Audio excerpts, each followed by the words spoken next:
+1 standard subject English, book name snapshots.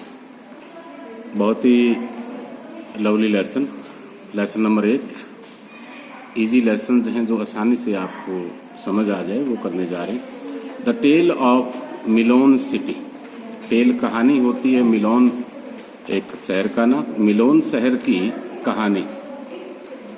Lesson read करने से पहले हम चर्चा करने चाहेंगे कि 9th में आपने एक लेसन पढ़ा था, किंगडम ऑफ फूल्स। ये सेम सिमिलियर स्टोरी है। किंगडम ऑफ फूल्स में आपने पढ़ा कि दीवार था, उसमें से चोर बाहर निकल रहा था और दीवार उस पर गिर गई और वो ब्लेम लगाया गया।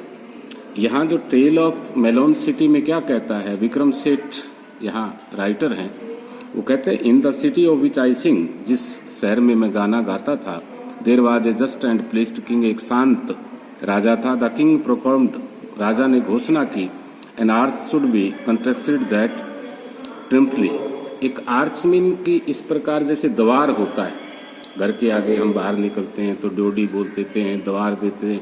यहाँ पर उसने मेहराब का नाम लिया कि एक मेहराब बनाया जाए जिसमें से वो घर में प्रवेश करते हुए उसके नीचे से निकले और घर से बाहर निकलते हुए भी उसमें से होकर निकले। तो उस राजा ने राजमिस्त्रियों आदि से जो मेहराब बनाया गया, ड्योडी बनाई गई, और बनने के तैयार होने के बाद जो ही राजा ड्योडी से निकल रहा था तो ऊपर जो ताज था राजा का, राजा ताज पहले पहनते थे, बड़ा बड़ा ताज होता था, उससे पहचान होती थी, उससे बड़ी पहचान होती थी। तो अचानक वो ताज था टकरा गया। किससे टकराया? उस मेहराब से, ड्योडी से। और वो ताज जब गिर गया तो राजा बड़ा गुस्से हुआ। तो राजा ने तुरंत आदेश दिया कि जिस राजमिस्त्री ने बनाया है उसको तुरंत हाजिर किया जाए और उसको फांसी पर लटकाया जाए।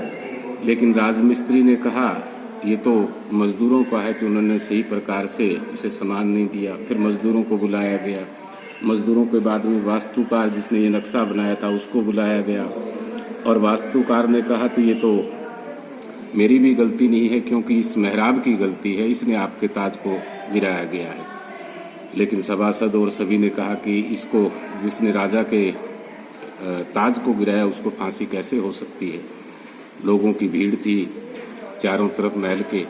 तो राजा ने कहा किसी न किसी को तो फांसी देनी पड़ेगी। इसलिए उन्होंने एक फांसी का फंदा बनाया और वही same similar story just like kingdom of fools, कि वो फांसी का जो फंदा था वहाँ घोषणा हुई कि ये उस आदमी के गले में सही आना चाहिए और जिसके सही आएगा उसी को फांसी पर लटकाया जाएगा।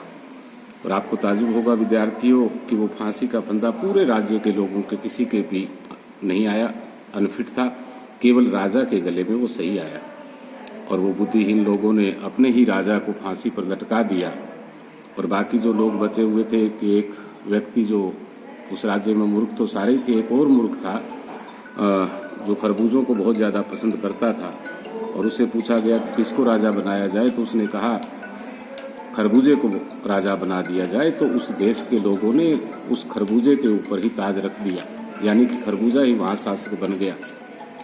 कहने का तात्पर्य कि जिस देश में मूर्ख राजा, मूर्ख नेता होंगे, लीडर्स जिस प्रकार मॉडर्न टाइम में, तो उस देश का भला नहीं हो सकता।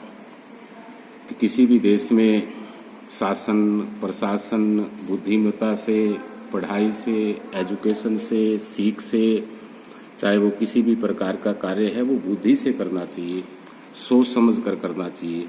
तो इस प्रकार के यदि लोग शासन व्यवस्था और ऊपर पदों पर होंगे तो उस देश का कभी भी भला नहीं हो सकता। ये स्टोरी उसमें बताई गई थी और यही स्टोरी यहाँ बताई गई। Thank you all of you.